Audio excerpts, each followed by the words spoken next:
The hardest part of change is not always the new beginning. It's letting go what's familiar, the routine, the habits, the friends, and the whole self. If there's waking up one day and realizing you're no longer the person you used to be, and honestly, that's terrifying. I'm 26 years old, and right now I feel like I'm at war with myself. And I'm also trying to heal from the worst breakup of my life. This is not a breakup from my ex boyfriend, but breakup from the old version of me that's no longer serving me. And honestly, this new version of me, this new me, has cost me the old version of myself. There is this version of me that I'm supposed to be focused, disciplined, grown. Then there's this other version, the one that is still attached to the past. That one misses certain people, certain places, and the comforts of my old life. It's when you're grieving someone you knew so well, except that the person you're grieving right now is you.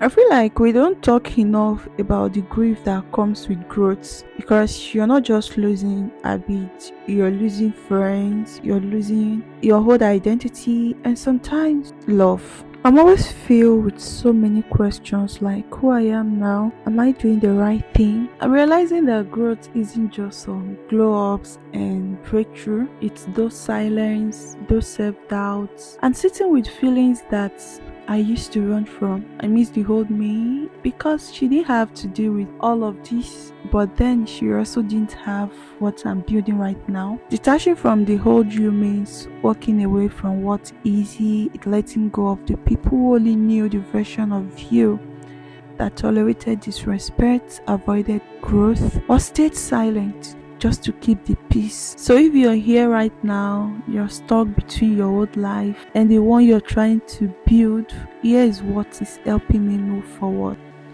You're allowed to miss the old version of you.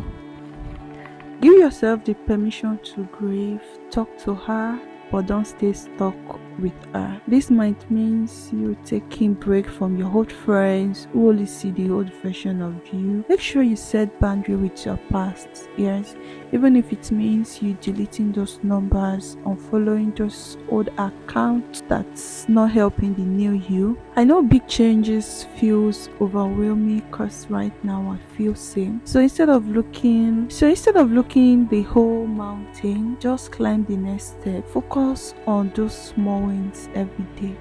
Celebrate your small wins every day. It might mean you drinking more water.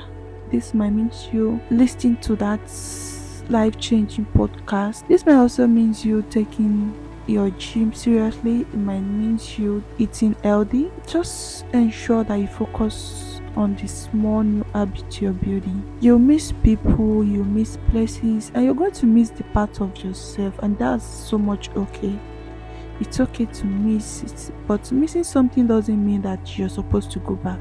So if you're watching this right now, I want you to know that you're not alone. Every version of you, the past, the present, and future deserves love. You're becoming. That's what I've been telling myself. This is what we call the process. And the process does not really mean that you've arrived. The process does not mean that you're there yet. It just means that you're in the process, you're becoming. And isn't that the beauty of it all? That's right now, I'm not rushing to figure it out, just taking it a step at a time. Right now, I'm okay with the messy middle. This isn't about perfection, but it's about grace and courage of choosing growth when it feels like the hardest thing to do. If you're in the same space, remember this: the whole life served you, but it doesn't own you, and you owe it nothing.